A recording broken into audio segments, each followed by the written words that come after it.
You see a lot of athletes announce retirement and then don't retire because they have so much love. Have you have you had any times like, maybe I was tripping a bit? Yeah, I do be having them thoughts. Yeah. But it's also too, I want to get myself together. 10, 9, 8, 7, power, 6, 5, power. I made a decision to train in DC because, I haven't been in the coldness in a minute. I haven't even trained in the coldness in a minute. So, third though, this will help me. DC my second home.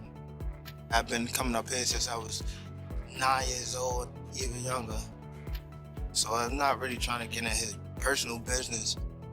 Probably just showing him that, I could do anything, especially in your backyard.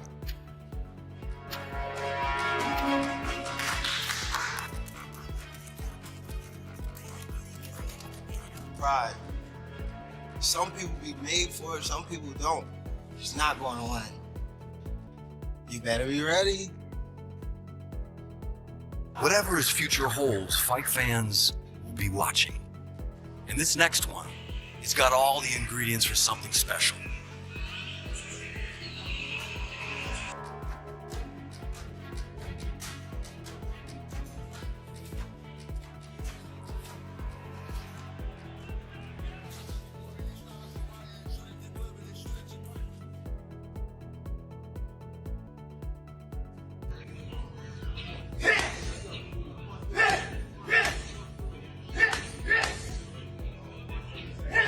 But we may be seeing the formulation of a game plan and tactics from this training footage from Gervonta Davis. Anybody that gets in the ring with Tank that is not a damn dinosaur is going to feel something from it. And it ain't going to be easy to hit it. Gervonta Tank Davis has the boxing world buzzing after new training footage showcased a frightening transformation ahead of his showdown with Jake Paul.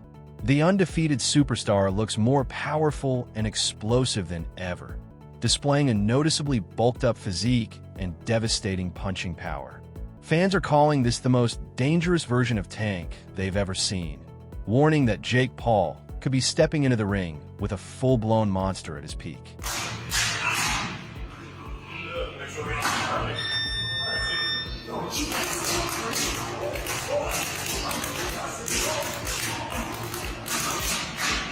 Davis, long regarded as one of boxing's most explosive punchers, has never struggled to command attention. From highlight reel knockouts to his signature calm before the storm aura, he's built a reputation as one of the sport's most intimidating forces. But this new footage feels different. In previous training camps, Davis emphasized speed, precision, and movement, the trademarks of his lightweight supremacy. This time, though, everything about him appears bigger, meaner, and more deliberate. The once compact powerhouse now seems to have added several pounds of lean muscle, creating a version of Gervonta Davis that's both awe-inspiring and downright terrifying. My biggest fear, I don't never want to get embarrassed. What you mean? How would you get embarrassed? Well, it's like me not doing my job. You know what I mean? Like, I'm not worrying about nobody else. I know skill for skill, none of these guys can mess with me. Nobody. I feel like my skills is way better than like Jordan. Like if I'm on my game, well, I can take it right hand in hand. But skill wise, nobody on TV that's fighting right now have more skills than me. Nobody. Like talking about top to bottom list of fighters that's fighting. So what it got to do with you being, I guess, embarrassing? Like, because again, we see you make posts on the story like the fight not happening. Like, cause I don't never want to, like, me not doing my job like all the way, like me not training all the way, me not, So that's what made me like. So I was supposed to been in camp, And I wasn't in camp. So all right, okay. It pissed me off so bad that I was like, all right, I don't even want to fight. Chambers warned Jake Paul not to underestimate the smaller, but far more skilled Gervonta Davis. While he acknowledged Jake's clear advantages in size and raw strength, he emphasized that Davis's sharpness, speed, and lethal knockout power make him one of the most dangerous fighters pound for pound. If you're not a monster yourself, Tank will make you look bad, Chambers said. His comments tap directly into the ongoing debate around the fight. whether Jake's size can truly offset Tank's elite skill set. But Chambers made his stance crystal clear. No amount of size will save Jake Paul if he gives Gervonta Davis a clean opening. And something like this can happen. But this is social media. This is what it's created. There's a lane that Jake Paul has created. Honestly, I'm not mad at him for it. He's gotten a lot of fighters, actual fighters, some shine. It also has done for women's boxing a lot. So I'm not mad at him for what he's been in boxing, what he's created. This is a little crazy. This is a little crazy. And a lot of people will say, Tank is too small. Let me tell you something. Anybody that gets in the ring with Tank that is not a damn dinosaur is going to feel something from him. And it ain't going to be easy to hit it. Got boxing IQ. He may not sound like an intellectual guy when you hear him talk, but he knows the ring inside and out. So there's nothing that Jake Paul can do aside from make it extremely ugly by grabbing him and probably trying to throw him to the ground. I don't know what else, fight him. I don't know, but I mean, the skill level alone. Now, of course, there is a size difference, a height difference, and all that. But he's just going to struggle so much landing the shot. It's just going to look bad. To me, this is the way I see it. It's going to look bad. Tank is going to be too fast. And the punch, I believe, I'm not saying it's going to knock him out but he's going to feel it. Gervonta Tank Davis is sending a chilling warning ahead of a showdown with Jake Paul, claiming he could take down a 300-pound man with no fighting experience. Known for his explosive power and lightning-fast hands, Davis wasn't bluffing when he made the bold statement. "It doesn't matter how big he is," Tank said in an interview. "If he doesn't know how to fight, I can handle him. Skill beats size every time." The undefeated lightweight champion stressed that boxing isn't about brute strength alone. It's about timing, technique, and precision. While a 300-pound opponent might have raw mass, Davis believes his speed, agility, and devastating knockout power would make him virtually untouchable. What do you think is the minimum weight of someone that could beat you in a fight? Minimum weight? Yeah, Right. someone's like 250. Yeah, probably 250, 220 or some shit like that. With no experience? Yes, sir. Someone with no experience? Yeah. Yeah. No, hell no. They gotta have experience to be me. No, but like a 300 guy, no experience. You think you Nah, can beat him? I'm whooping that ass. I'm whooping that ass for sure. Despite Gervonta Davis's frightening new training footage and noticeably bulked-up physique, many fans and analysts remain unconvinced that he can overcome Jake Paul's size advantage. Standing just 5 feet 5 inches and having spent most of his career at lightweight, Tank would be giving up major height, reach, and weight to the naturally larger Paul. Critics argue that no matter how shredded Davis appears, physics still apply in a ring, and Jake's solid 190-pound frame could withstand far more punishment than Davis anticipates. All of a sudden, we want to know who will win in this fight, Jake Paul or Tank Davis. It's a legit question, and I actually want to really hear your thoughts on who do you think is going to win, because I know what Vegas is saying, but I want to know what you think. You got Personally, I think Tank too little, bro. Yo, I think Tank's too little. I'm so glad you have a brain on your fucking shoulder. I think Tank's The too way little. I said, bro. I think Tank's too little. That's what I'm saying. That weight class is for a reason. Davis That weight class is for a reason. 5'5", 135 pounds. Jake Paul is 6 feet, 205 That's what I'm pounds, saying. bro. He's too 6'1", little. 205. Everybody's like, yeah, bro, but Tank it only takes one good punch. Yes, it takes one good punch when you're about the same size. There's a 60, 70-pound difference in weight in these people. I don't think nobody puts the physics in mind. Jake Paul gets punched in the face by dudes 200 pounds with all their might on a weekly basis. A 135-pound puncher, bro. If y'all remember the Mayweather versus Conor McGregor fight, Conor walks around like 180 on the regular. He's like 5'9", 180. Mayweather's like 5'7", 145. That 30-pound, 20, 30-pound difference, bro. If you remember that fight, Mayweather was putting mittens on Conor. Guess what happened to Conor? He didn't hit the ground once. No. He lasted all 12 rounds getting hit with flurries. I'm talking about Mayweather was having his time. He's being cocky with it, hitting him with all kind of combos. And we're watching the last 3 rounds of that shit like, yo, knock him out. And you know what? He could not knock him out because Conor gets punched by people that are 170, 180 pounds on a regular. And just that 20, 30-pound difference, it was like impossible for him to do anything. And that's exactly what I feel like is going to happen versus Jake and Tank. Many fans are already drawing parallels between the upcoming Jake Paul versus Gervonta Davis clash and the infamous Logan Paul versus Floyd Mayweather exhibition. another classic showdown of size versus skill. Much like Mayweather, Davis enters as the smaller, more technical, and vastly more experienced fighter, while Jake, similar to his brother, banks on size, strength, and aggression. In the Logan versus Mayweather bout, the massive size gap kept Logan on his feet, but Mayweather's superior precision, timing, and ring IQ made it clear who truly controlled the fight. Jake Paul, Tank Davis fight got moved to Miami. I think Jake wins. Jake's just so big, dude. I think Jake wins. This is different because it's similar. Fast, It's similar to Logan versus Mayweather, but Jake has Jake better Paul now obviously is way more advanced than where Logan was at that moment in time. I mean, Gervonta's it's just, fucking sick. I mean, yeah. No, but dude, Did you Jake. ever watch his highlights? Jake can He's crack, nasty. man. He's so sick. I love that guy. Boxing analyst Ade Oladipo offered a sharp critique of the upcoming Jake Paul versus Gervonta Davis matchup, arguing that the fight is happening far too early in both men's careers. He pointed out that unlike Floyd Mayweather and Logan Paul, who met in an exhibition while past their prime, both Davis and Paul are still in their athletic peak. According to Oladipo, this bout feels driven more by spectacle than legacy and could end up distracting each fighter from more meaningful challenges within their respective divisions. He suggested the matchup might make more sense later in their careers, after they've each accomplished more. For now, Oladipo views it as an unnecessary detour that risks overshadowing their true potential and long-term goals in the sport. Whether you agree with it or not, Gervonta is considered the #1 lightweight in the world.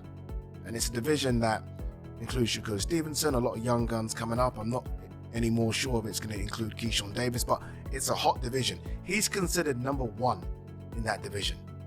Like, that's why I kind of find this a bit, I don't know. Like, there are challenges out there for Gervonta. There are big money fights out there for Gervonta. We want to see Gervonta in those fights. Again, I don't know how many fights people want to see AJ in, just to make the AJ Jake Paul comparison. One, as far as I'm concerned, that was Tyson Fury. I don't really have any interest in seeing an AJ in any other more fights. Whereas Gervonta Davis, I wanted and still do want to see him in so many more fights. So, yeah, it's kind of weird. These exhibition things are, like, really and truly, they should all be when your career's done. Like, when you think of Floyd versus Logan Paul, it's done, right? Floyd versus Conor, did he have one more after, or was that it? I can't remember. But it was right at the end, it was done, right at the end, even if it wasn't, right at the end. These guys having these exhibition fights in between what is the peak of their career is kind of weird for me. Very, very weird. And then it isn't even comparable to Ngannou Fury, because at least these guys were the same size. Like, Jake Paul is a 215, 220 pound guy. I don't know what he walks around at. Gervonta fights at 135. Guessing he walks around about 155. At the press conference, Jake Paul highlighted his clear physical advantages over Gervonta Davis, namely his height, reach, and overall size.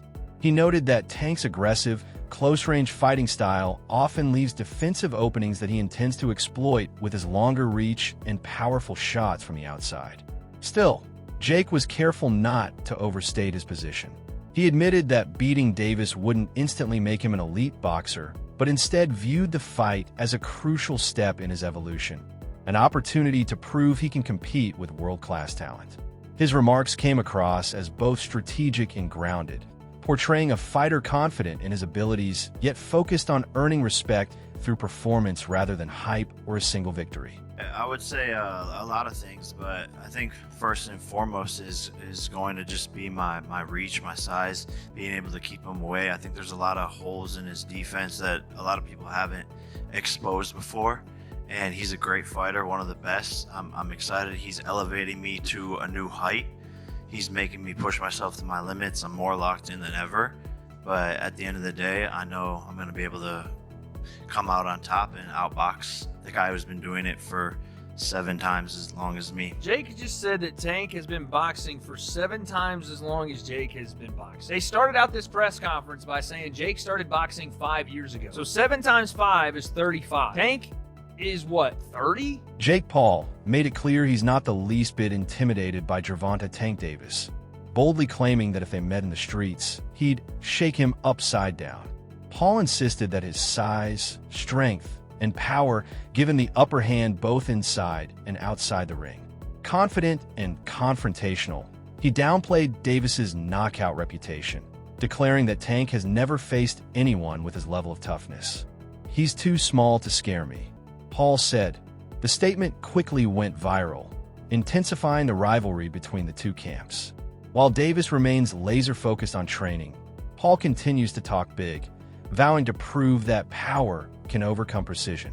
With both fighters' confidence sky-high and tensions mounting, fans are anticipating an explosive showdown when these two finally step into the ring.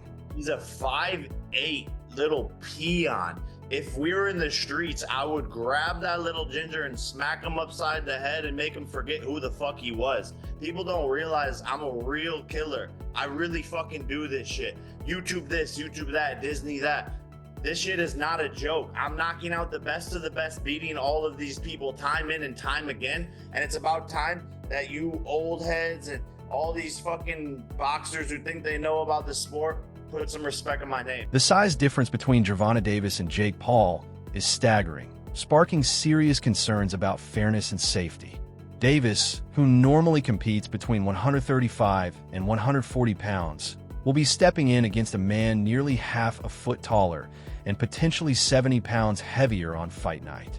The bout is scheduled at a 195-pound catchweight, but Jake is expected to rehydrate to around 215 pounds once the fight begins. In contrast, Davis's in-ring weight will likely hover near 150 pounds, a gap typically seen between lightweight and heavyweight divisions, which boxing's weight classes are specifically designed to prevent. Still, many boxing analysts have pointed to history to remind fans that skill can sometimes defy the odds. One of the most cited examples is David Haye's 2009 victory over Nikolai Valuev, where Haye, weighing roughly 217 pounds, defeated the 7-foot, 316-pound giant, nearly a 100-pound difference. It's a rare but powerful reminder that in boxing, precision and technique can sometimes overcome pure size. This is a tiny man, 5'5", and I reckon his in the ring weight is somewhere around 145 to 150 pounds. Meanwhile, Jake Paul is around 6 foot. We're not quite sure. I think he says he's 6'1" or 6'2". I've heard other people saying they think he's close to 5'11", 6 foot. But the point is, he's a much, much taller man. And in the Mike Tyson fight, he was over 220 pounds. So the size difference is massive. This fight's been made at 195-pound catchweight, but after Jake's rehydrated, assuming there's no rehydration clause, which I don't believe there is, he'll probably weigh around 215 pounds in the ring. That means there's a sort of a 60 to 70 pound difference between the two men in the ring on fight night, which is absolutely enormous. There are weight classes for a reason in boxing, and this is the sort of thing that is typically not allowed or permitted. And like I said in my intro, it goes to the heart of that key question in boxing, which is how big is too big? It's the reason that the pound for pound list exists, where we kind of imagine if everybody was the same size, who's the best, who's number one? And it's a debate that rages on and on and on. And so when I see a fight like this, I think the hardcore boxing fans, generally speaking, have felt frustrated by it. Yes, because we want Gervonta Davis as part of the actual sport, competing for world titles against the other elite guys in his weight class, but also because if he gets knocked out and loses to Jake Paul, it creates this illusion that Jake Paul's much better than he actually is. And so I guess the question for me is, can Gervonta Davis beat Jake Paul, or will Jake Paul simply be too massive? Can Jake Paul use his size, or will Gervonta Davis simply be too skilled? What's the answer here? And in trying to answer this, I looked to history, and there's one fight that immediately popped out of my mind, and I thought, I wonder what the size difference was there. In fact, it may even be more significant, and it was, and the small guy won. Some of you might be thinking about it right now. It's when David Haye took on the monster, the absolutely ginormous human being, Nikolai Valuev. I think it took place around 2009. So at the time, I was literally a teenager. I didn't have a clue what I was looking at, and I'd fully bought into this David versus Goliath story. But I think it's an excellent example here to draw comparisons between the Gervonta Davis-Jake Paul fight to try and understand whether or not this is a good template and blueprint to try and predict and understand what the size difference might look like in the ring. Now, David Haye was 6'3" and was 217 pounds for the Valuev fight. Despite Valuev's massive size and reach advantage, David Haye used superior speed, timing, and movement to outbox the giant and secure a decision victory. The bout remains one of modern boxing's most memorable David versus Goliath moments. It serves as a reminder that skill, intelligence, and precision can overcome brute force.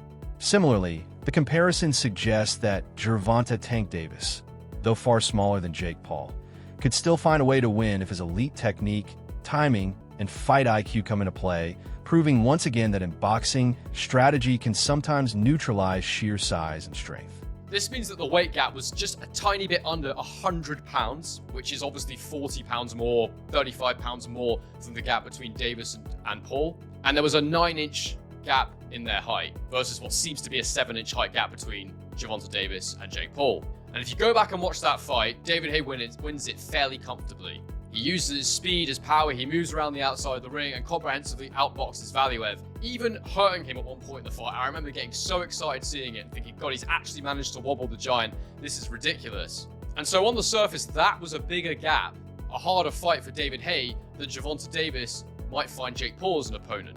The size gap was significantly bigger.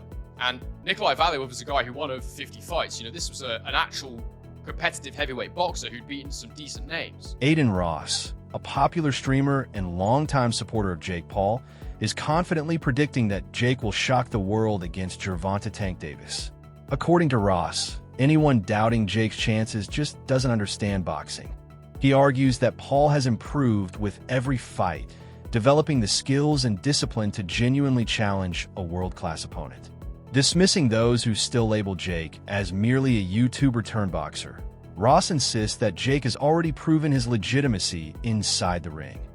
Adding to that narrative, Jake Paul recently confirmed he's passed all USADA drug tests ahead of his clash with Davis, agreeing to random testing under the sport's gold standard anti-doping agency. By doing so, Paul aims to silence critics who've questioned his rapid physical transformation. His statement, "No excuses," underscores his determination to prove that his strength, stamina, and power are the result of hard work and discipline, not performance-enhancing substances. For all of you Karens who accuse me of being on steroids as the reason for winning all of my fights, we have the strictest drug testing possible for this match. U.S. Anti-Doping Agency. Random drug tests at any moment. Oh, look. They're here now. Hey, USADA. Hey, the crowd looking good. See if you're on steroids. Clean as a whistle, contrary to what they say. Overall, analysts agree that Jake Paul versus Gervonta Davis is far more than just a boxing match. It's a global spectacle, combining Jake's massive crossover fame with Tank's elite boxing pedigree. The bout represents the new era of sports entertainment. It's a matchup that blurs the lines between competition and showmanship, transcending traditional fights like Canelo versus Crawford. More than anything, it proves that in today's boxing landscape, entertainment value and mainstream appeal could be just as powerful as legacy and titles. I mean, especially Tank been talking about retirement, so why not get the bag and then go about your business if that's your plan? I mean, if that's your plan to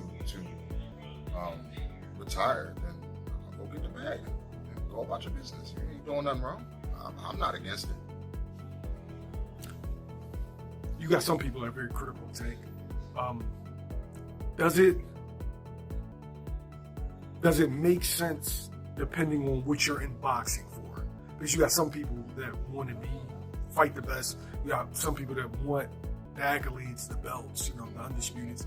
You got some people that just came into this game like, look, I'm trying to get my family out of poverty and give us generational wealth. Does it all depend on what you decided to box for? Well, I mean, Tank accomplished a lot at a young age. Do Gervonta Tank Davis's elite skill and explosive power outweigh Jake Paul's size and confidence? Or will Jake shock the world once again? Let us know your thoughts in the comments below.